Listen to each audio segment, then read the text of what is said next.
when it's the August break and I've got a week off, I go to Finland for the 1,000 Lakes Rally because, to give it its correct title, because it is an opportunity to see footwork and to see handwork and to see the eyes and where they're looking and how they balance the car and the arm movements and all these things that it's quite difficult to see it in Formula One.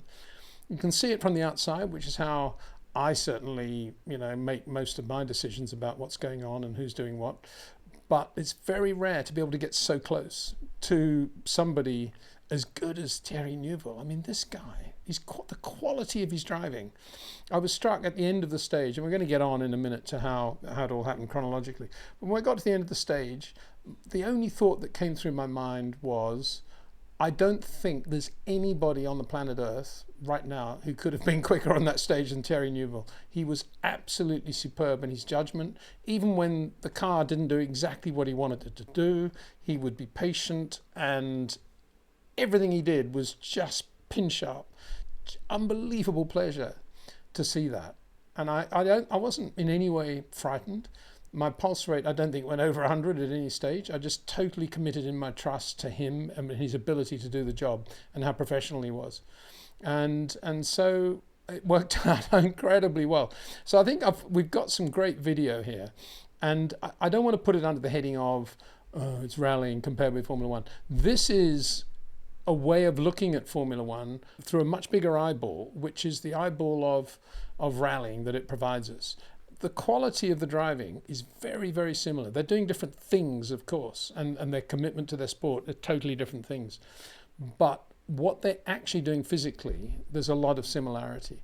And that's what I hope to be able to show with these upcoming videos. It was incredibly well done. Alpinestars kit, overalls, underwear, shoes, Stand 21, hands collar, Stilo helmet, open helmet with the radio mic built in, and yeah, good to go. So we drove over to the stage. It was about 25 minutes drive over to the stage.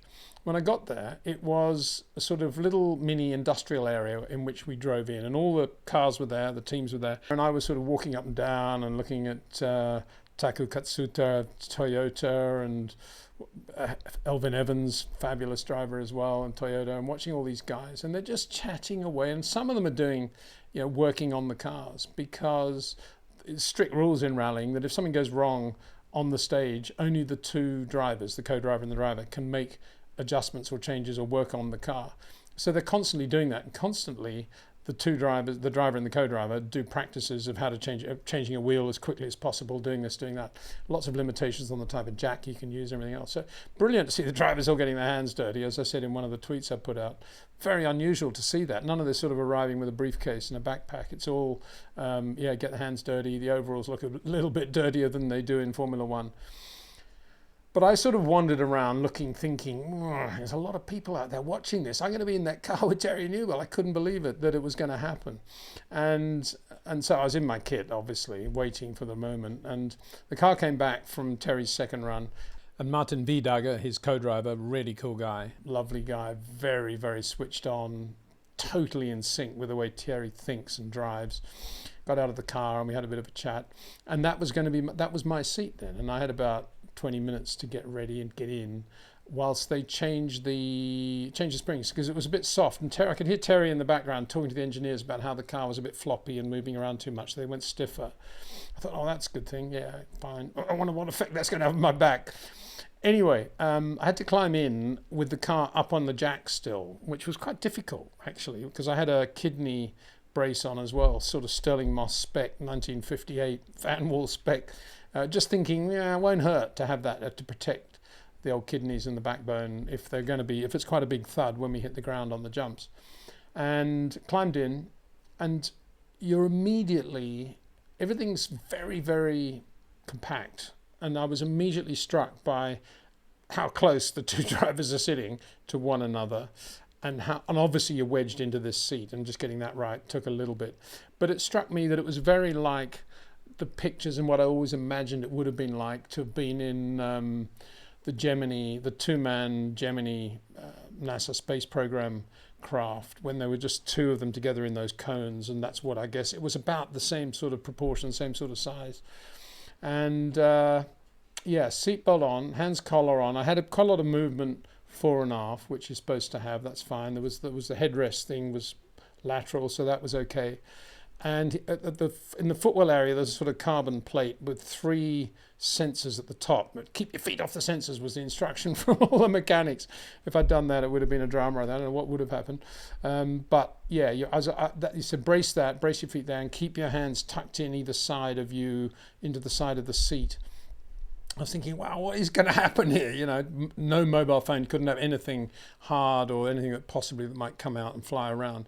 So the more they talk about all that, the more you think, what is this going to be like? Anyway, Terry was talking a lot to the engineers, and he puts on his helmet and climbs in as well. And I chatted to him. I got to know him a little bit the day before, and we chatted. We chatted then, you know, about.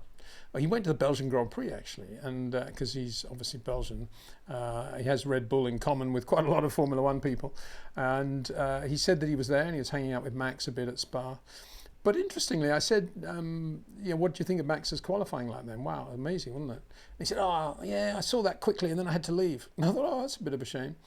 So I'm not saying there was any disinterest there. He's got massive respect for Max, and I think he loves Formula One, but there's totally different worlds. I mean, he had other things going on. Max's life is here. Thierry Neuville's is there.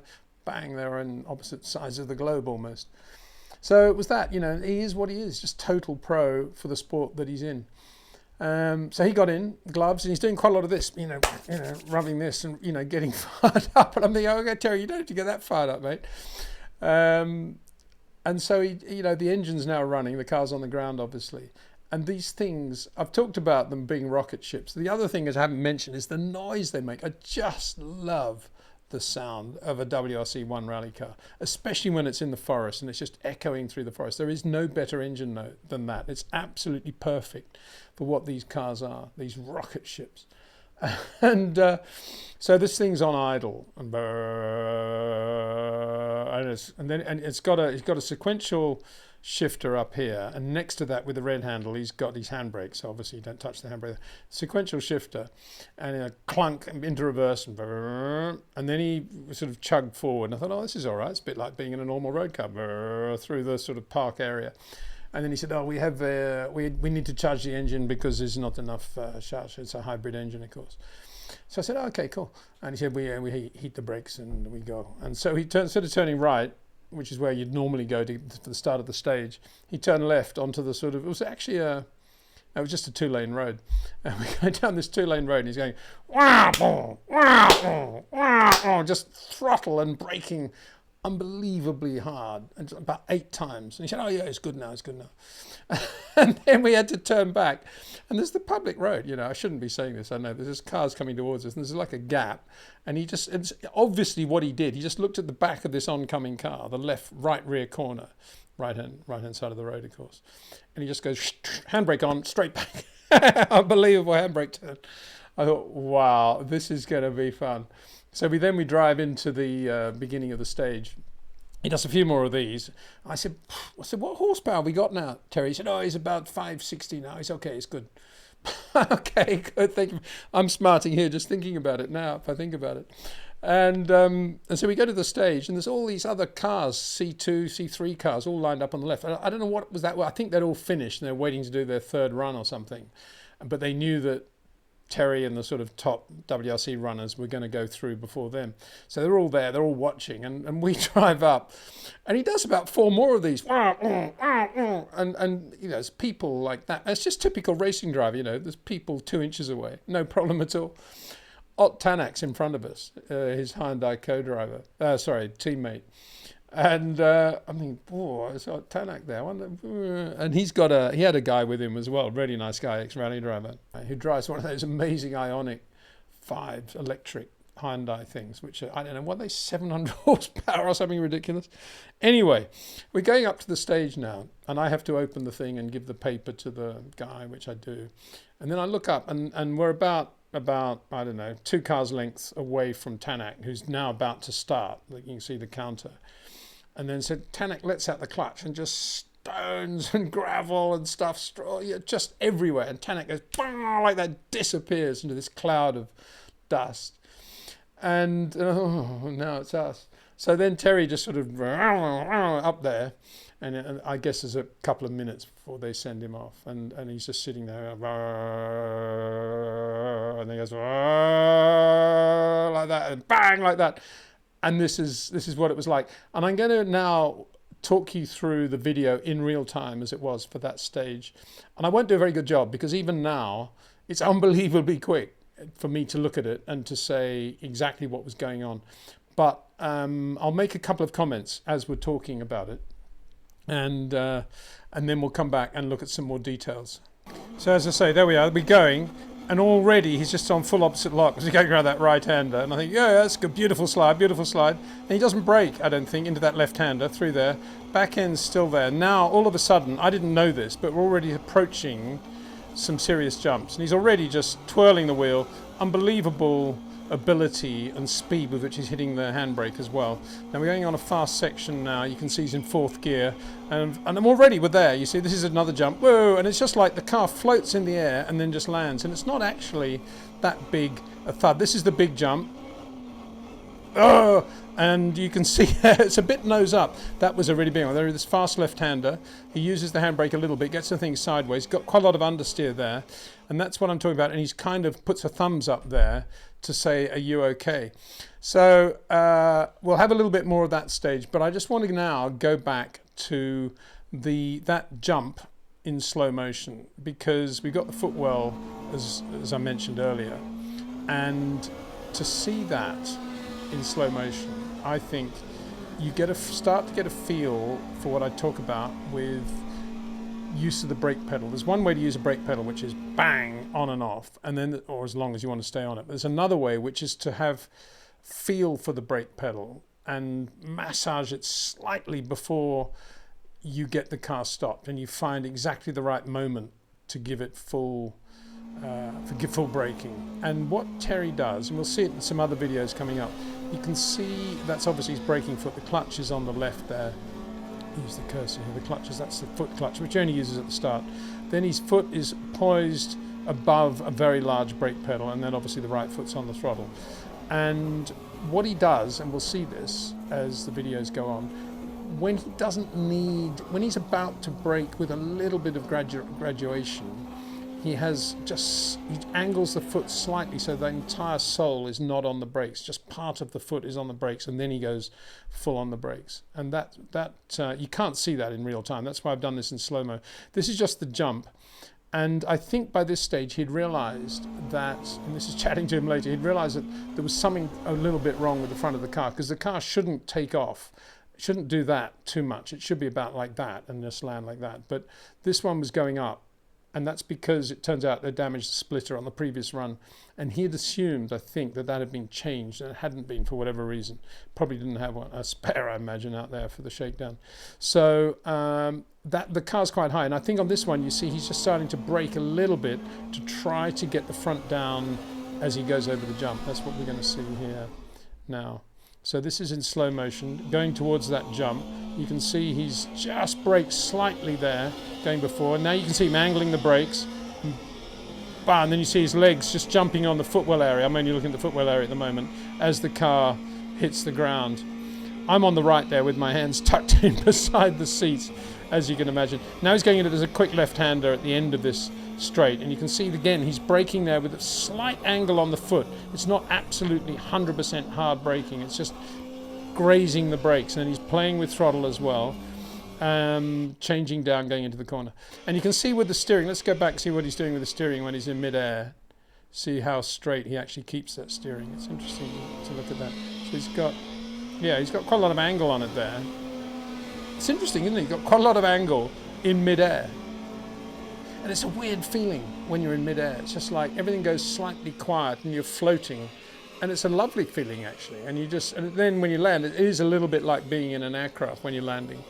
A pretty good landing, gotta say. Everything is very delicate, even though it's a brutal, fast rally car.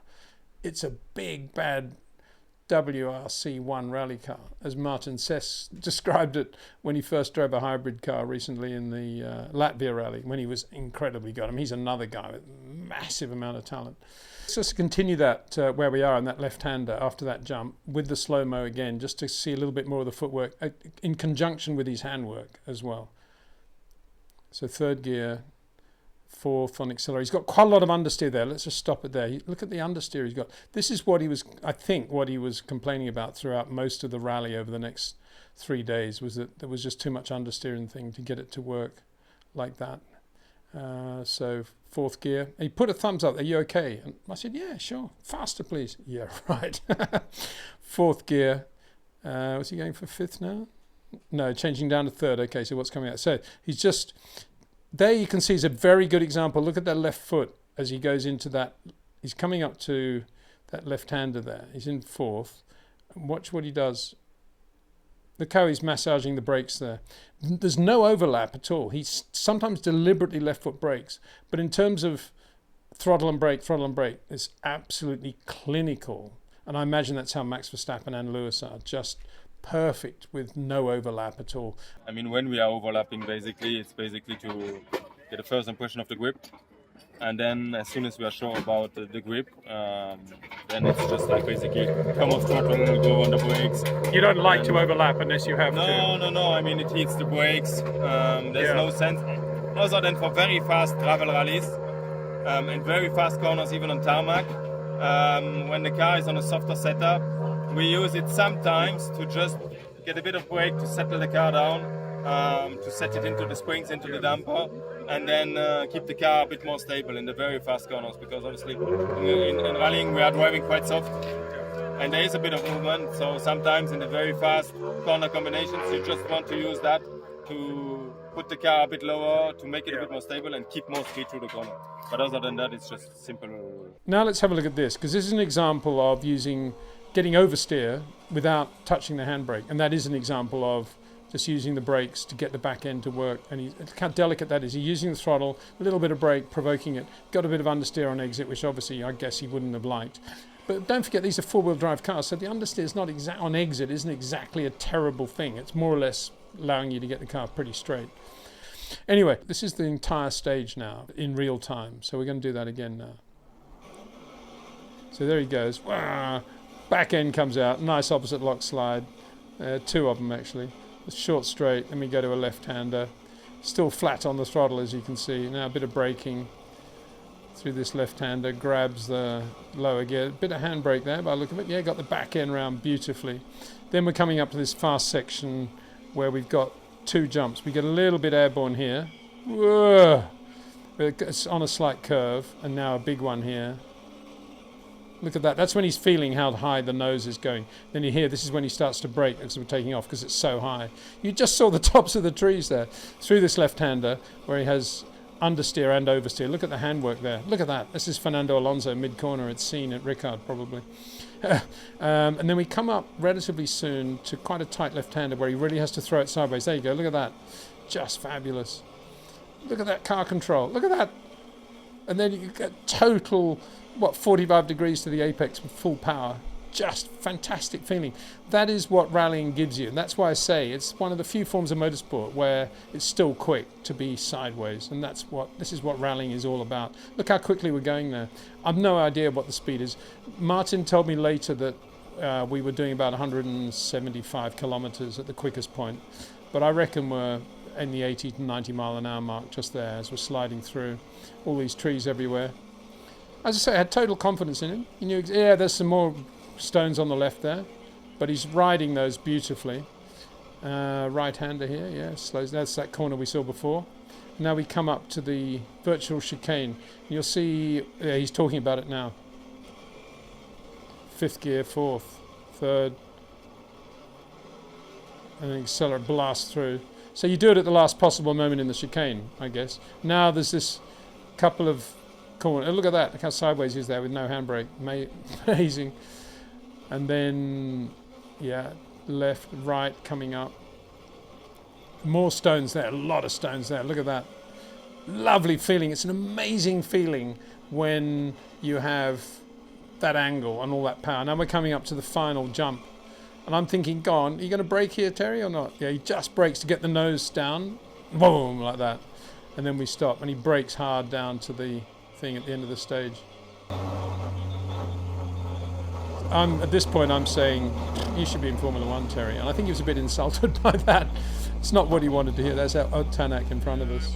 I love those clunks. I mean, this is just such a great car. I love that car. There's one more thing I just want to show, and the handbrake is so quick that I think the best way to look at it is in slow motion to see how he uses the handbrake on corners. So let's have a look at this video now, and you can see what we're doing. See the effect it has. Just locks the rear wheels, basically. I mean, why did all road cars have that? What a mega thing. Wouldn't do much for the tyres, of course. Pirelli Scorpions, great tyres, gotta have those. Next year, sadly, Pirelli are pulling out of rallying, and it's going to be Hankook doing the tyres. But at the moment, you can see me there, I'm sitting fairly rigidly. I'm not frightened, I gotta say, just loving every minute of it. So yeah, you can see that. Let's just see again his handbrake movement. Let's just see, he puts a hand on the handbrake and see what it does to the attitude of the car. Look at that. Wow, fabulous. And then he's just on the power. Heikki Kovalainen, who's obviously won the Hungarian Grand Prix and who is a great guy, and we wish him congratulations. He's just come through a big op. He's doing really well. And he's been doing some national rallies in Finland, and I think he's going to do more, maybe some European Rally Championships. And I was asking him about the getting used to using the handbrake and the foot brake. And of course, it's not an issue because you foot brake as you normally would with your left foot as you want to do it, with overlap or no overlap. And the handbrake you don't really think of as a brake, you just think of as a sort of mega thing which just gets the back end out. A little bit like, well, it is actually the fiddle brake thing that McLaren had with Mika Hakkinen and David Coulthard. It's exactly what they had. And that's why Mika loved it, because you just get the car like that, kill the understeer on the McLaren. And so that was it. You know, it's difficult in many ways to really describe what it was like being alongside Thierry Neuville. All I can say is that I felt as if I was beginning to touch and look at the things that a lot of the great drivers have been doing for scores of years, 20, 30, 40, 50 years, going back to the 1900s. They all have, the great ones all have the ability that Thierry Neuville has, which is that feel for how to use the brakes, how to use the throttle, the very precise moment to exercise that power and to balance the car in a way that is perfect for what you need for that corner, for that car in that situation. In Max's case, in most corners, it's for shortening the corner, it's for finding the moment of least possible downside for the rotation and to make sure he's got a nice long approach straight so he can really carry speed into the corner and obviously extend the straight on exit. For Thierry Neuville, it's sometimes that, very rarely, probably that on tarmac rallies, but on gravel, it's more having the car in a position where he can just get the power on in a linear way as soon as possible. But that requires a lot of throwing the car sideways either way and then getting a balance as he's on the rotation point, the apex, if you like, that gives him that lovely exit. And it's just a joy and a pleasure to feel that, to feel yourself at 45 degrees to the apex with power on and knowing that's quick is, well, I think for all people that love motorsport, it's absolute nirvana, and it was for me. Bring it on. I want to do more. I'm going to watch more rallies, and I'm going to keep much more in touch with the world of rallying because I have so much respect for these guys, for all the teams, for all the drivers, particularly for Terry, because obviously I've got a little bit of a relationship with him now and kind of a little bit understand where he's coming from and leading the championship. He's leading the world championship at the moment by 27 points. We were asked to keep it safe, but on the other hand, we knew the importance of taking points in the power stage. Sure. Can make a big difference in the overall result. And try to be efficient. When there are ruts, we are quite fast. When there are no ruts, we were really slow this weekend. So we need to find out why. Almost certainly, I suspect Sébastien Ogier, who's now second, will now decide to do every round of the championship. He'd announced at the start of the year he was only going to do selected rallies, which you're allowed to do in rallying. Kind of a laid-back thing, I guess. And now I suspect he's got half a chance of winning the championship, equaling the record of Sébastien Loeb. And I suspect he'll now do all the rallies. It's kind of strange that you can change your mind once you've committed to one thing, I guess, because the other teams could argue, well, you know, we based our season on him only doing the selected rounds and now it's all changed. But anyway, he is allowed to do that by the regs, and so that's probably what will happen. So it's going to be pretty tight, pretty close. Next rally, of course, is going to be Greece, a rally of Acropolis, and that's going to be hot and dusty and fast and difficult and all those things. So a big thanks to Terry, big thanks to Hyundai for organising all that. Just wonderful. And you know, for a guy like me to be able to sit next to a driver like Thierry Neuville is something I'll treasure all my life, because how often do you get to touch those things, feel those things that we talk about so often on bits? And I'm going to keep cross-referencing to it because I think it's very, very relevant. Peter, tell us about your experience. It was like being with an artist. Just watching it unfold, absolutely superb in every detail.